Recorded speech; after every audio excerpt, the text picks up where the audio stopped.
Hello everyone, welcome you all the strugglers on your own channel the unlimited struggler. आप सभी strugglers का आपके अपने चैनल द अनलिमिटेड स्ट्रगलर में बहुत बहुत स्वागत है।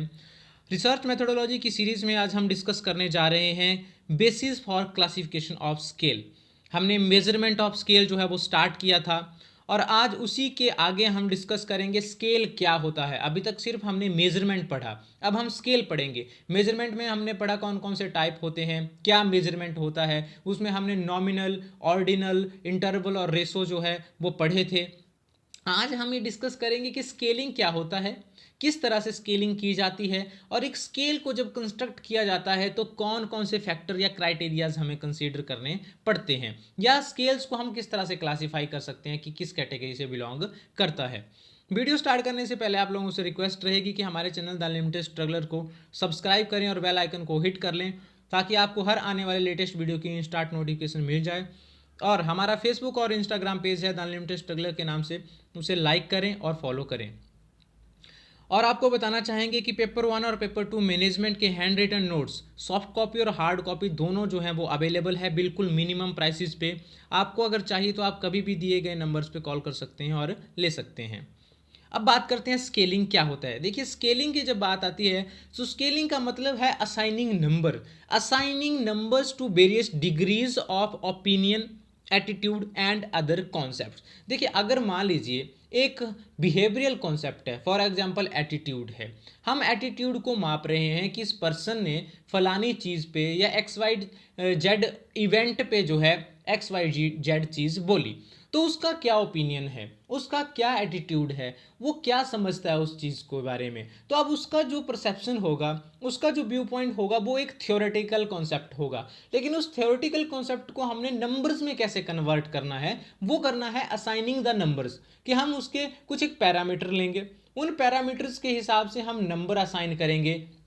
कि उसको लगा कि अच्छा ये तो बहुत अच्छा था, तो बहुत अच्छा के लिए हम नंबर असाइन करेंगे 5। फिर उसने बोला ये तो अच्छा था, उसके लिए नंबर असाइन कर दिया फॉर एग्जांपल 4। फिर बोला कि कुछ नहीं बोल सकता अच्छा था कि बुरा था, तो उसके लिए नंबर 3। फिर बोला ये बुरा था, तो उसके लिए मैं नंबर 2 असाइन कर देता हूँ। और बोला ये तो बहुत ही खराब इवेंट था, तो हम बोलेंगे कि नंबर 1 इसके लिए असाइन करेंगे। तो इस तरह से उसके जो बिहेवियरल व्यू पॉइंट्स हैं, उसके जो एटीट्यूड है, उसको हम नंबर असाइन करेंगे ताकि हम न्यूमेरिकल फॉर्म में, क्वांटिटेटिव फॉर्म में उसके व्यू पॉइंट को समझ सकें, एक्सप्लेन कर सकें और उससे कुछ ना कुछ इन्फ्रेंसेस जो हैं वो निकाल सकें। तो इसी प्रोसेस को, इसी फिनोमिना को, मतलब व्यू पॉइंट को, बिहेवियरल कॉन्सेप्ट्स को, थियोरेटिकल कॉन्सेप्ट्स को नंबर असाइन करके जब हम न्यूमेरिकल फॉर्म में कन्वर्ट करते हैं, उसको हम सिंपली स्केलिंग बोलेंगे। अब इसमें क्या होता है, इसमें एक जजमेंट होता है किसी भी इंडिविजुअल का एक पर्टिकुलर फिनोमिना के ऊपर। जो जजमेंट के लिए हम किसी को सिलेक्ट कैसे करेंगे कि आपका जजमेंट जो है वो हम ले रहे हैं इसमें, या आपसे जो है हम पूछ रहे हैं, उसके लिए हम एक कॉमन करेक्टरिस्टिक्स पिक करते हैं कि जो हमारे टोटल पॉपुलेशन में से रिस्पोंडेंट्स होंगे उनको हम कैसे डिसाइड करेंगे, एक होमोजीनियस करेक्टरिस्टिक्स के हिसाब से। और तभी बोलेंगे कि वो जो है एक हमारा सैंपल है और सही सैंपल है, आदर्श सैंपल जिसको हम बोलेंगे। तो हम उसका जजमेंट ले रहे हैं एक पर्टिकुलर फिनोमिना के ऊपर। इसके अलावा दूसरा जो तरीका हो सकता है, तो हम क्वेश्चनायर कंस्ट्रक्ट करें। उस क्वेश्चनायर में जो क्वेश्चन इन्वॉल्व करेंगे उनको हम इस फॉर्म से पूछें, इस तरीके से पूछें ताकि जो अपने आंसर वो दें वो नंबर्स में दें। कि मैंने कुछ भी एक आइटम लिखी, कुछ भी एक मैंने उसमें स्टेटमेंट लिखी, उस स्टेटमेंट को मैं कन्वर्ट करूंगा न्यूमेरिकल फॉर्म में और मैं बोलूँगा आप 5 में से 5, 4, 3, 2, 1 की रेटिंग मुझे दो इस रिस्पॉन्स पे। तो इस तरह से दो तरीके हैं, या तो उसके जजमेंट को हम एक नंबर असाइन कर दे, जो भी वो बोल रहा है उसको एक नंबर असाइन कर दिया, या जो क्वेश्चन पूछा गया उस क्वेश्चन को ही हम न्यूमेरिकल फॉर्म में कन्वर्ट कर दें उसका व्यू पॉइंट लेने के लिए।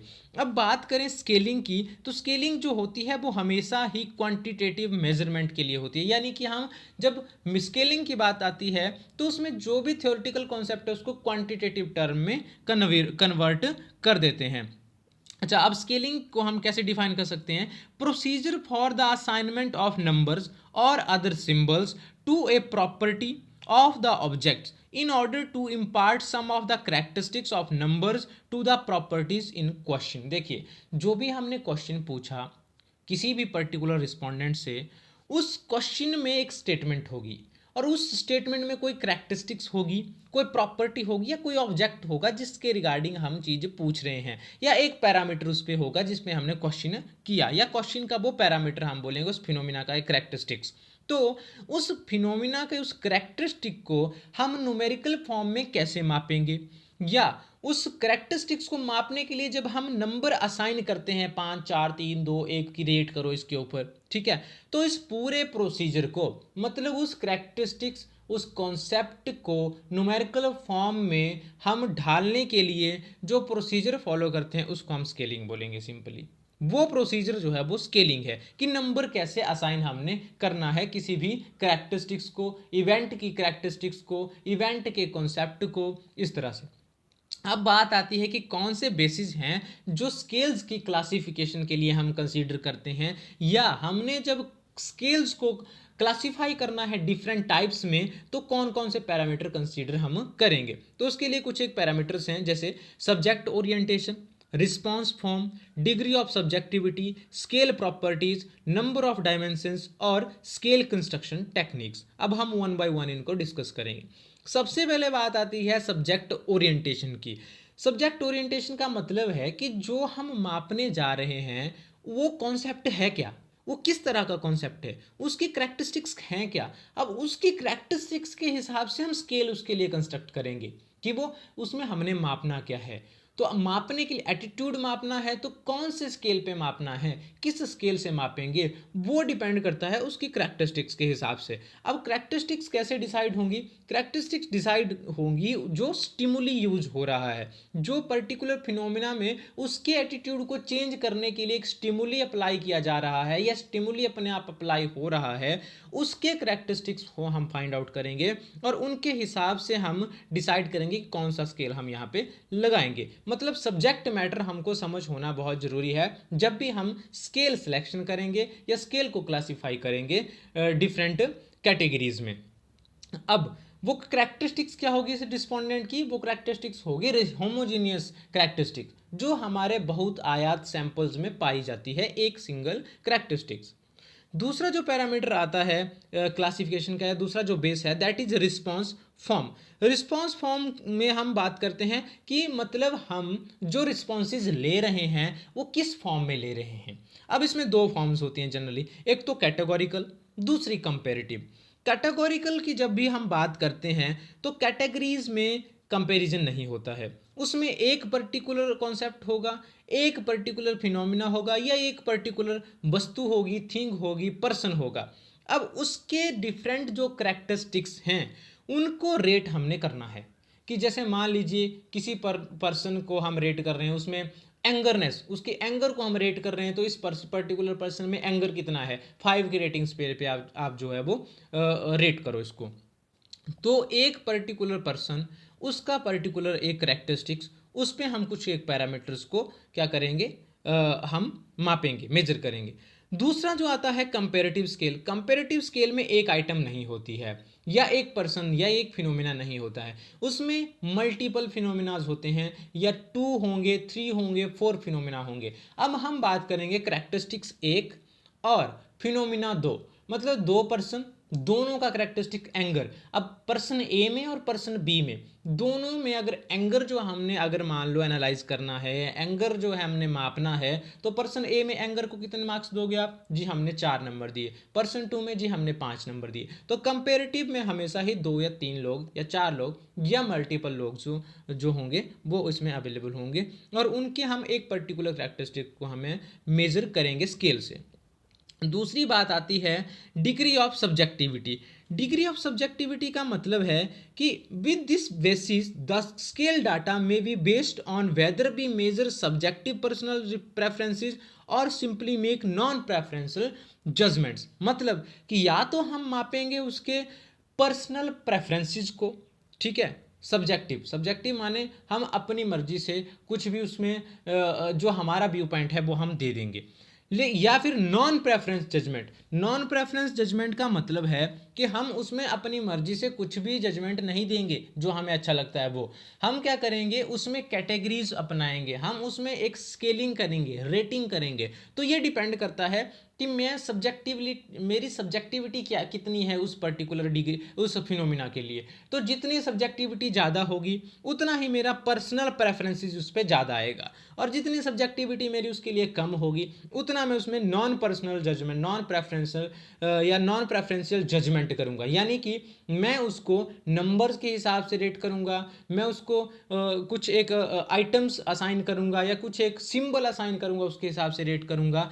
लेकिन जहाँ पे बात आती है नॉन प्रेफरेंशियल जजमेंट्स की या पर्सनल प्रेफरेंसेस की, सब्जेक्टिव प्रेफरेंसेस की, वहाँ पे नंबर्स, रेटिंग्स कुछ मायने नहीं रखता है। उस पर मायने रखता है मेरा जजमेंट। मुझे अच्छा लगा, अच्छा है, मैं उसके ऊपर अच्छा बुरा कुछ नहीं बोलूँगा, सिर्फ अच्छा मतलब अच्छा। इसके बाद आती है बात स्केल प्रॉपर्टीज़ की। स्केल प्रॉपर्टीज़ मतलब कि जब हम बात करेंगे स्केल असाइनमेंट की, या कौन सा स्केल यहाँ लगेगा, या कौन सा मैं कहूँगा कि यहाँ पे कौन सा जो क्राइटेरिया है जिससे मैं स्केल जो है क्लासीफाई करूँगा या सिलेक्ट करूँगा, तो बात आती है स्केल प्रॉपर्टीज़ की कि कौन सी प्रॉपर्टीज़ का मुझे स्केल पिक करना है। प्रॉपर्टीज़ मैंने पहले पिछले लास्ट लेक्चर में डिस्कस की थी, 4 तरह की होती हैं: नॉमिनल, ऑर्डिनल, इंटरवल, रेशो। इसके लिए मैंने अलग से एक लेक्चर बनाया है, 2 वीडियो पीछे या 1 वीडियो पीछे आपको मिल जाएगा रिसर्च मेथोडोलॉजी की प्लेलिस्ट में।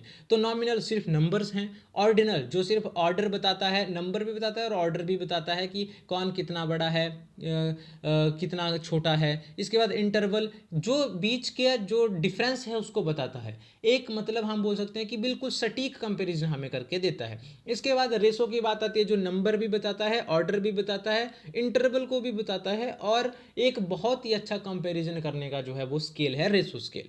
तो इसके हिसाब से उसकी प्रॉपर्टीज़ कैसी हैं स्केल की, किस कैटेगरी में जाएगा, उसकी प्रॉपर्टीज़ के ऊपर डिपेंड करता है। इसके बाद नंबर ऑफ डायमेंशंस, कि जब हम स्केल कंस्ट्रक्ट कर रहे हैं तो उसमें कितनी डायमेंशंस हम रख रहे हैं। 1 डायमेंशन है, 2 डायमेंशन है, 3 डायमेंशन है, 4, 5, 6, 7 डायमेंशन है। जैसे लिकर्ट स्केल की हम बात करें तो 3 डायमेंशनल भी हो सकता है, 5 डायमेंशनल भी होता है और 7 डायमेंशनल भी होता है।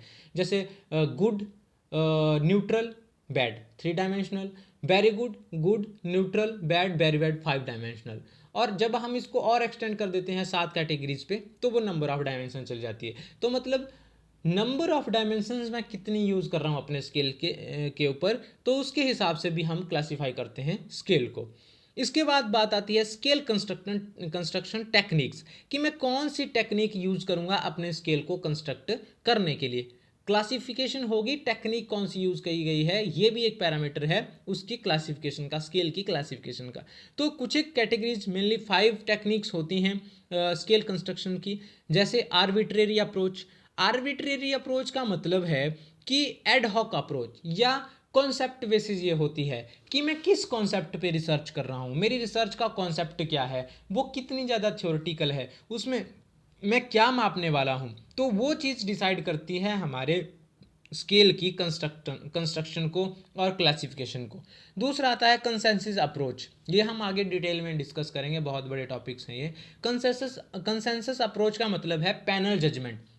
उसमें क्या होता है कि मैं स्केल्स तो मैंने बना दिया, पैरामीटर बना दिए, ठीक है, डायमेंशंस बना दी, लेकिन वो स्केल कितना अच्छे से इंप्लीमेंट हो पाएगा, काम कर पाएगा कि नहीं कर पाएगा, उसके लिए एक पैनल जजमेंट होता है। जो एक्सपर्ट्स होते हैं वो उसको जज करते हैं, उसके रिस्पॉन्सेज को जज करते हैं और उसकी एप्लीकेशन को जज करते हैं, और पैनल डिसाइड करता है कि ये स्केल जो है वो कंस्ट्रक्ट अच्छे से हुआ है कि नहीं हुआ है, इसमें क्या कमियां हैं, कि कितने अच्छे से काम कर पा रहा है या नहीं कर पा रहा है। इसके बाद बात आती है आइटम एनालिसिस अप्रोच, कि आइटम एनालिसिस अप्रोच का मतलब है कि जब मैं उसको न्यूमेरिकली कन्वर्ट कर रहा हूँ तो मैं नंबर किस हिसाब से असाइन कर रहा हूँ, 1 2 3 4 5, 0 1 2 3 4, या और कोई तरीका है नंबर असाइन करने का। और फिर जब नंबर्स को मैंने असाइन कर दिया उसके बाद उन नंबर की कैलकुलेशन करने के लिए मैं कौन सा मेथड अप्लाई करूँगा, कैसे उनकी कैलकुलेशंस होगी, वेटेड एवरेज में निकलेगा, किस हिसाब से निकलेगा, किससे मैं मल्टीप्लाई करूँगा, वो सारी कैलकुलेशन जो है वो मद्देनज़र रखी जाती है। और ये एक पैमाना है कंस्ट्रक्शन टेक्निक का। इसके बाद बात आती है कुमुलेटिव स्केल। कुमुलेटिव स्केल्स वो होते हैं, उस कैटेगरी के होते हैं जिनमें सिर्फ रैंकिंग होती है कि आपको जो है 10 प्रोडक्ट दिए, आपको रैंक करना है इनको अपनी प्रेफरेंसेस के हिसाब से। तो अब रैंक करेंगे, आप ए प्रोडक्ट को नंबर 3 देंगे, बी प्रोडक्ट को नंबर 2 देंगे से फॉर एग्जांपल।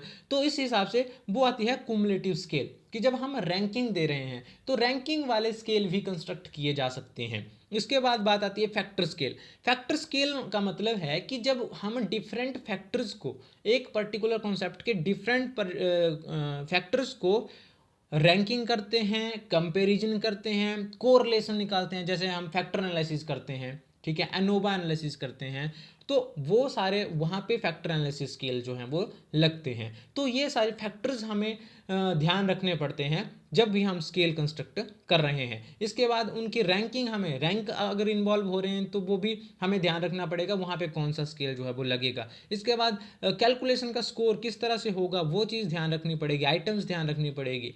पैनल जजमेंट कि मतलब पैनल्स किस पैरामीटर पे कैसे जज करेगा। तो ये सारे बेसिस हैं या ये सारे स्केल कंस्ट्रक्शन टेक्निक्स ही आगे हम फर्दर वीडियोस में डिस्कस करेंगे, एक एक स्केल को और कैसे वो अप्लाई होते हैं वो सारा डिटेल में डिस्कस किया जाएगा। अभी तक के लिए इतना ही। आई होप आपको वीडियो पसंद आया होगा। Thanks for listening, thanks for watching. अगर वीडियो पसंद आया तो लाइक जरूर करें, कमेंट करें फीडबैक के लिए, सब्सक्राइब करें और शेयर करें आपके अपने चैनल द अनलिमिटेड स्ट्रगलर को। अगर आपकी कोई क्वारी होती है आप मुझे मेल कर सकते हैं sksanjan666@gmail.com पे, कॉल कर सकते हैं, व्हाट्सएप कर सकते हैं 7627096162 पे। Thank you, thanks a lot.